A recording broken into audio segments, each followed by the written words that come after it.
वरदीदण्डी सर्ववेदान्तपण्डित श्रीमद्विवेकयोगी मां प्रचोदयतु सर्वदा. Before we take up the actual study of the yoga paths, we must be clear in our mind as to what yoga actually means. In our old Indian tradition, we used to say moksha, which is sometimes translated as liberation, etc. But in my previous lecture I said, the lamp post, everything is there. Only thing is, it is covered with soot or dust. All that is required is to clean up the shade. It is all that is needed. The human life has a potential divinity within us. It is not to be brought from outside or installed there. It is not like that. It is there in every one of us. But we are ignorant of it. We don't even know. We don't know there is a divine presence within my heart, within my being. So, to bring it out, that is yoga. To connect this individual with the cosmos. Yujil, the dhatu, means this, it establishes this connection. This connection is forgotten. But once we know of this connection, then there is an enjoyment, a freedom. That is why Swami uses the word, and be free, freedom. Instead of using the word moksha, etc., he used the word freedom, probably because during his time, with slavery and so many other social problems, freedom was a word or a concept which was very dear to the Western people. So he must have used the word frequently as free. So what happens? So when we release this inner divinity through our work, our emotions, etc., it gets released outside. A wonderful thought, isn't it? The light which is there within me is now covered due to my ignorance or due to my attachment to the objects of senses. So the light is not able to come out of me. So because of that, my indriyas are clouded with ignorance. They don't know. When I look at a thing, I see only the external forms.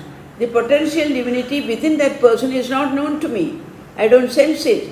So to make this inner divinity recognize other divinity, then we feel we are one. It's a very, very strange but possible mechanism. The Indian yogis have perfected it. So, how we can do that? For that, karma, Raja Yoga, Karma Yoga, Raja Yoga, Jnana Yoga, Bhakti Yoga, etc. When you deeply contemplate on it, we have our work, we have our emotional attachments, we have our mind control abilities, then we have our knowledge. So making use of these 4 steps, how we can bring out this caged divinity within us outside. And if we can do that through the work, just ordinary people like us, we do only work, we know only how to work. Probably we cook from morning till evening, or do some farm work, or maybe do some work where we are earning. That is all the work we do. We never think of a divine power exuding through our work. All that is unknown to us. So what happens is, that work becomes monotonous, that work becomes a challenge, it brings a lot of pressure, creates tensions. Somehow I don't like the work. I tend to become lazy. So to that extent, you have no freedom. Your mind, which is yearning for freedom, it doesn't get it. But imagine if we can create a work atmosphere in which everything which I do brings happiness to me, brings a sense of freedom to me, elevation to me, understanding to me, that piece of work will be wonderful.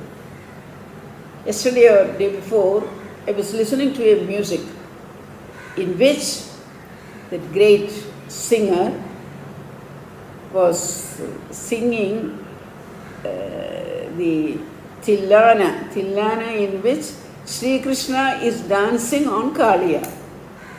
My goodness, I have never heard it before. She's only singing, but in that singing, you could imagine Krishna dancing on the Kaliya's heads and all sorts of emotions. How it must have